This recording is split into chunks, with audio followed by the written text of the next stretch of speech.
Module 4.1 Rizal's appetite suppression and the implications on his health.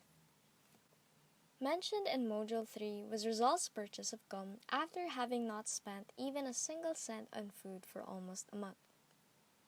According to Lisa Dreyer of CNN Health, for others, especially those who crave snacks in between meals and graze a lot during the day, gum chewing could keep your mouth busy while providing few calories in between meals. One study concluded that chewing gum suppresses appetite, especially the desire for sweets, and reduces snack intake.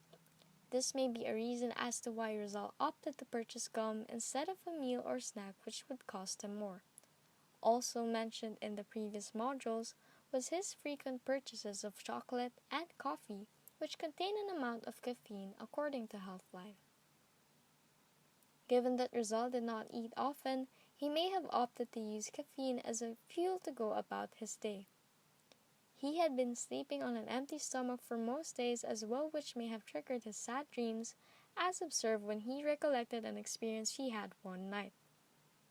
He dreamt that he visited the Philippines, but his parents did not show up, and to make things worse, Leonor had been unfaithful to him and there was no remedy for her infidelity. According to Healthline, going to bed hungry may make you feel a sense of emptiness or dissatisfaction because you haven't satisfied your appetite. This may be one of the reasons Rizal would be melancholic at night, in addition to the fact that he was away from home.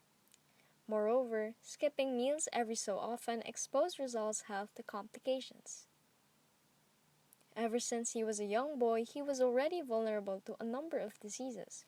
He suffered from torticollis, which is a rheumatism of the muscle, and incipient tuberculosis as diagnosed by the physician of Ateneo Municipal, to name a few.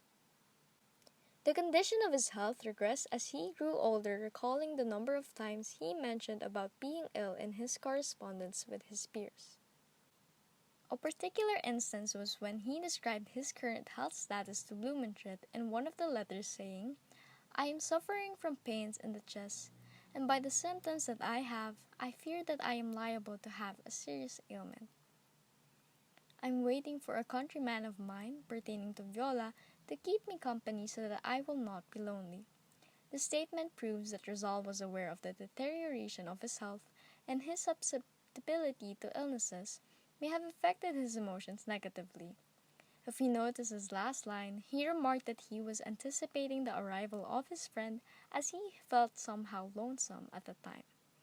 From this we can infer that besides the fact that he longed for his family, this emotional state of his was probably caused by the health issues he encountered recurrently, that he even started doubting whether he can still live long enough to be able to write the sequel to his Noli Me Tangere. End of Module 4.1.